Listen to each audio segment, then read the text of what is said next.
Out of sight, out of mind. When we're in this environment, the other seems a world away. It's hard to realize that there are life and death dramas occurring just on the other side of that wall. And that's the problem when you're waiting here, isn't it? You don't really know what's going on.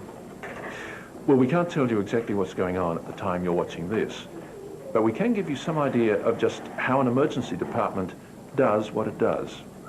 And that might help you understand why you're sitting here waiting now.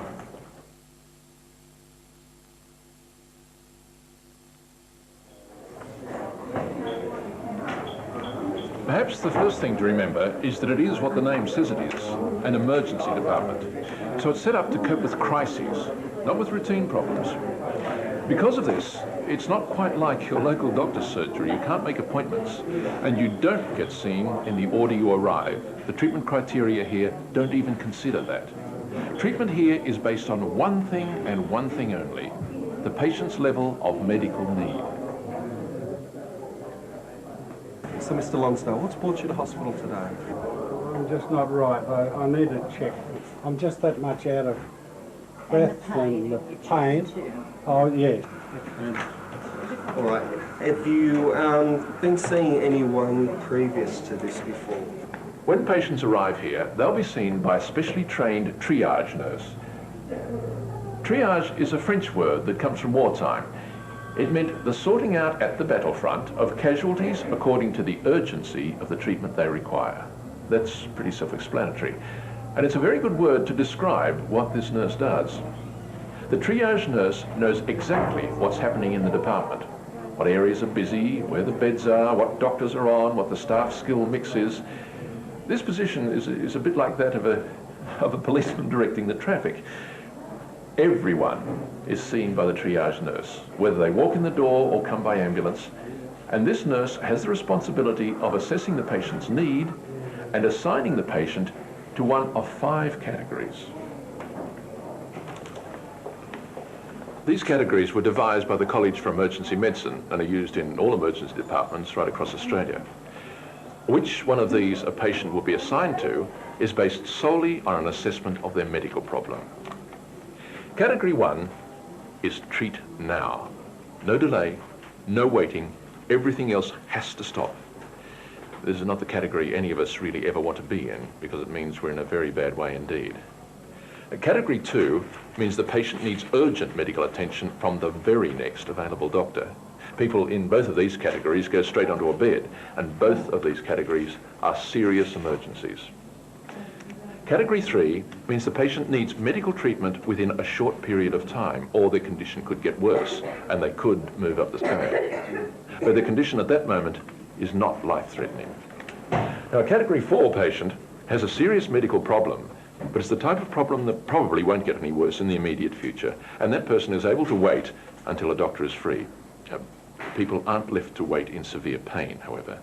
It's only the treatment of the problem that may be delayed. Now, moving down the scale to Category 5. And these patients have more routine types of problems rather than emergencies. Now, such patients could find it much more convenient to make an appointment with a GP rather than attend a specialised emergency centre such as this. At an emergency department, these patients may have to wait some time.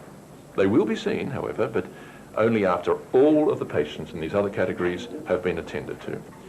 So as you can see, in an emergency department, what matters is how sick you are, not how long you've been waiting.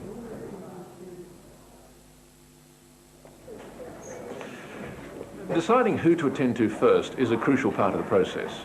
But after that comes another important step, information. The information needed to effectively treat a patient takes 2 forms, medical, obviously, but also personal, and both of them are important. And have you been to this hospital before? Yes. And what's your surname? Gillard, H-I-L-L-A-R-D. The clerical staff need personal details about the patient, address, date of birth, phone number, the usual information any organisation needs, to know who it is they're treating. If the patient's been here before, this information is used to find their existing medical record number and get their previous files out for the doctor to see. If not, the patient is given a medical record number, and this number is then used to document the tests and treatment they have while they're here. This may all seem like a waste of time when it's medical assistance you're after, but it really is vital.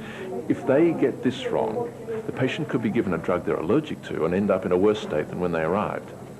Those few minutes you spend getting this right is for your own protection. Pain is our first consideration. We have to get the patient seen, get them settled, and find out what's causing their distress. Then our processes can go on from here. So we treat the acute thing that brings the patient into hospital. We relieve their distress, we allay their fears, and then we work through the process of finding out what's causing all the problems. When you have to go to your local doctor, occasionally some form of diagnostic test will be ordered. This could be a blood test, an X-ray, specimen analysis, any number of things.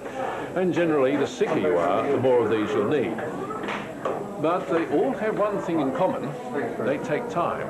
Your local doctor will probably get you to come back the next day or in 2 or 3 days for the results. In an emergency department, the same sort of tests often have to be done, but in far less time. Our results are back in hours, not days. However, that still means that our patients and their relatives spend a lot of time waiting around. A lot of time when, to them, nothing seems to be happening. Well, I think what people don't understand is that now the initial assessment takes 3 to 4 hours, and although that's very frustrating for the relatives and for the patient themselves, that assessment used to happen over a period of days in the hospital.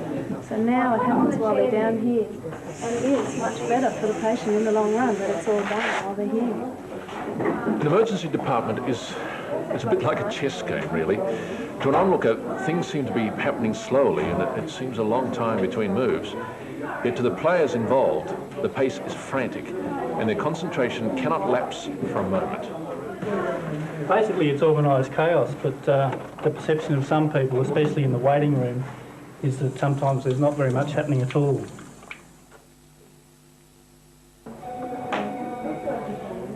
All emergency departments have some kind of system to keep track of each patient, what stage they're at, what tests have been ordered, what ones have been done, who's next to be treated, and so on. This enables the staff to keep an overview of what's happening, who's where, and just what the priorities are. It's all very obvious. But what most people wouldn't be aware of is that, along with the blood tests and everything else medical, the patient's relatives are also indicated here. Well, we'd like to explain these things to them, but generally we just don't have the time.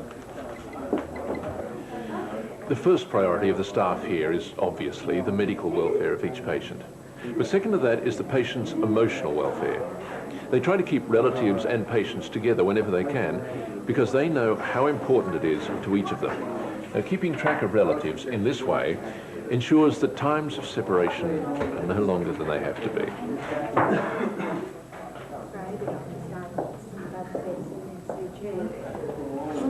How do you feel? How you going? What have they done to you? Oh, took a couple X-rays and blood pressure and that. What are they going to do? If you need anything, just give one of the nurses away. Thanks very much. Well, they haven't said anything. Whether they're going to keep me or not, I don't know. Well, you just got to wait and see. And how are you, mate? Hello, Granddad. Been a good boy? Yeah, you look all right, huh? Yeah, I'm going all right. Regardless of the fact that medical staff keep careful track of patients and relatives, when you're sitting in the waiting room of an emergency department, it can often seem like you've been forgotten, and time just drags by, just like the chess game. Yet on the other side of that wall, there's never enough time. The players there are engaged in what is often a life and death struggle. Isn't it reassuring to know that when the chips are down, and it's your life in the balance, there is no waiting. There is no delay. It doesn't matter who you are or what hospital you're at, the same rule applies. If your condition is critical, there is no waiting. If your condition isn't critical, you'll be seen in the order of the seriousness of your problem. When you think about it like that, we wouldn't really want an emergency department to operate any other way, would we?